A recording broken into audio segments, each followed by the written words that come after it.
রাজ্যে বন্যা পরিস্থিতি নিয়ে নবান্নে প্রশাসনের শীর্ষ আধিকারিকদের নিয়ে বৈঠক করলেন মুখ্যমন্ত্রী মমতা ব্যানার্জি। মঙ্গলবার 15 জুলাই সাংবাদিক বৈঠকে ক্ষোভ উগরে দিলেন ডিভিসির বিরুদ্ধে।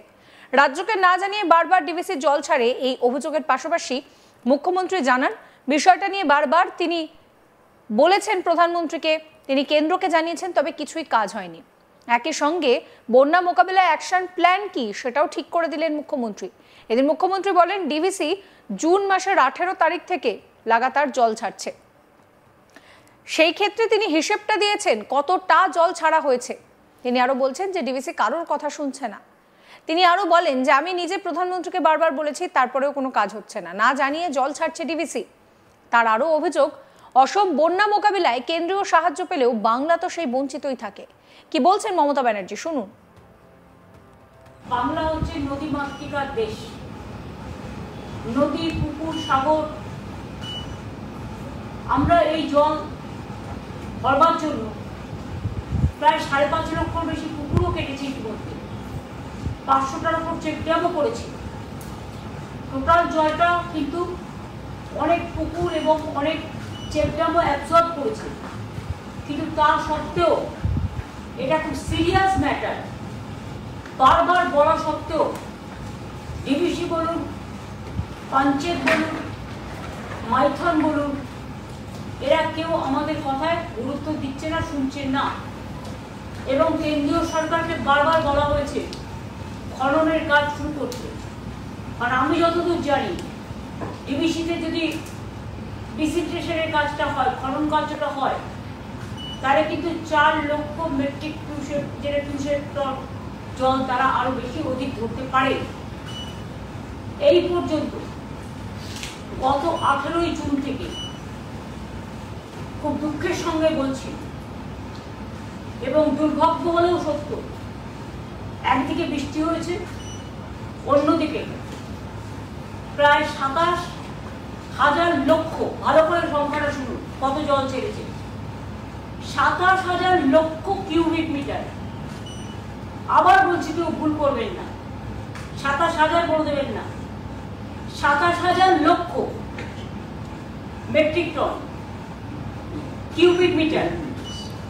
27,000 লক্ষ কিউবিক মিটার, 27,000 লক্ষ কিউবিক মিটার জল ছাড়া হয়েছে 18 জুন থেকে আজ পর্যন্ত। কেউ নিজেকে বাঁচাবার জন্য জল ছেড়ে দিয়ে খারাপ হয়ে যাচ্ছে, কিন্তু নিজেদের যে দায়বদ্ধতা এবং দায়িত্ব, 15 বছর ধরে আমরা লড়াই করছি, 14 বছর ধরে, কিন্তু লড়াইয়ের কোনো ফল পাওয়া যাচ্ছে না। আমাদের এখান থেকে টিম গেছে, অনেকবার দেখা করে এসছে। ইরিগেশন ডিপার্টমেন্ট বারবার বলেছে, আমি নিজে প্রধানমন্ত্রীকে চিঠি দিয়েছি, ইরিগেশন ডিপার্টমেন্টকে চিঠি দিয়েছি। আমরা আমাদের ইস্টার্ন রিজিয়নের মিটিংগুলোতে আলোচনা করেছি, নীতি আয়োগের মিটিংগুলোতে আলোচনা করেছি, কিন্তু কিছুতেই কথা কানে যাচ্ছে না। জনগণের যে ক্ষতি হচ্ছে, আসাম বন্যার ত্রাণের টাকা পায়, বাংলা পায় না। বাংলায় শুধু জল ছেড়ে দিয়ে বন্যা করে দিয়ে খালাস, আর তারপর ভোটের অঙ্ক অন্য কথা বলবে, তখন সময়টা অন্য হয়ে যায়। আমি এটা বলতাম না, কিন্তু বাধ্য হয়ে বলছি। ভোটের অপর কাজ জনগণের সেবা করা,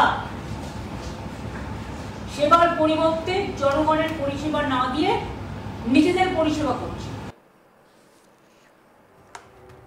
মুখ্যমন্ত্রী আরো বলেন, আপনারা মুখ্যমন্ত্রীর পোর্টালে সরাসরি অভিযোগ জানাতে পারবেন। কৃষকদের চিন্তার কারণ নেই, আপনাদের বীমার টাকা সরকার দেবে। গ্রামীণ রাস্তা দিয়ে কোনো ভারী গাড়ি যাবে না, পঞ্চায়েত মনিটরিং করবে। রাজনৈতিক দলগুলির কাছে আবেদন, প্লাবিত এলাকায় মানুষের পাশে থাকুন।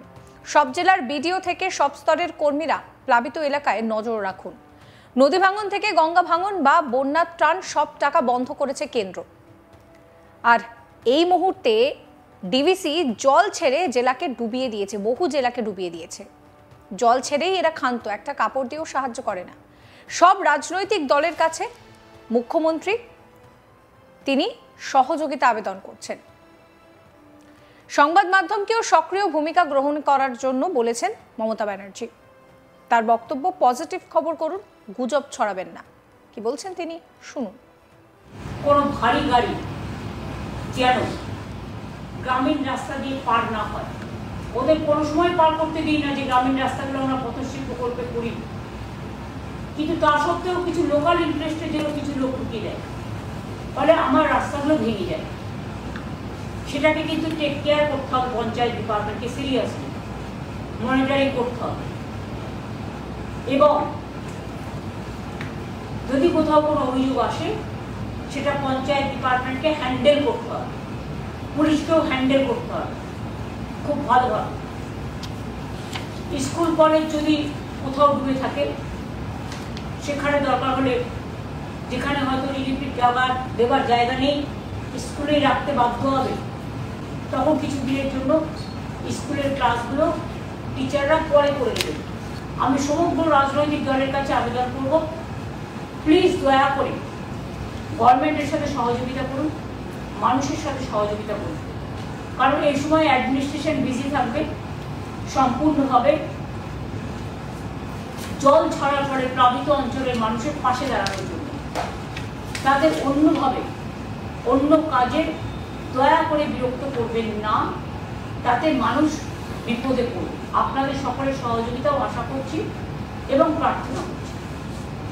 আশা করি আপনারা সকলের সহযোগিতা করবেন। এখনই বাইরে থেকে কাউকে মেটেরিয়ালস নিয়ে যাওয়ার প্রয়োজন নেই, সরকার নিজে উদ্যোগ নিয়ে করবে। এবং যারা যেখানে যে অঞ্চলে যেভাবে করেন তারা সেই অঞ্চলে কাজটা সেভাবে করবে। এবং আমরা এখান থেকেও কিছু মেটেরিয়াল পাঠাবো, সেটা আমরা আমাদের মতো করে পাঠাবো, সরকারের মতো করে পাঠাবো। এই কটা কথা আমার বলার ছিল। আর ডিজাস্টার যেটা সিভিল ডিফেন্স, এনডিআরএফ বিভিন্ন জায়গায় রেডি রাখতে হবে। জল ছড়ার দায়িত্ব যাদের, মানুষের জীবন বাঁচানোর দায়িত্ব তাদের।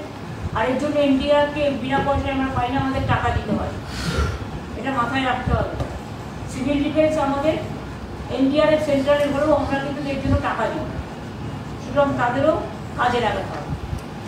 আর সেরকম কোনো সিরিয়াস কোনো ম্যাটার হলে সঙ্গে সঙ্গে সিএসটি জানাবেন, আমরা তৎক্ষণাৎ কী করা যায় তার জন্য আমরা তার ব্যবস্থা নিই। বন্যার সময় অনেক রোগ দেখা যায়, সেগুলো মোকাবিলায় দুর্গত এলাকায় ওষুধ পাঠাবে স্বাস্থ্য দফতর। খোলা হয়েছে ত্রাণ শিবির, নজর রাখবেন স্থানীয় এসপি ডিএমরা, সেই নির্দেশও দিয়েছেন মুখ্যমন্ত্রী মমতা ব্যানার্জি। ঘাটাল, খানাকুল, ঝাড়গ্রামে বিশেষ নজর দেওয়ার কথা বলেছেন মুখ্যমন্ত্রী।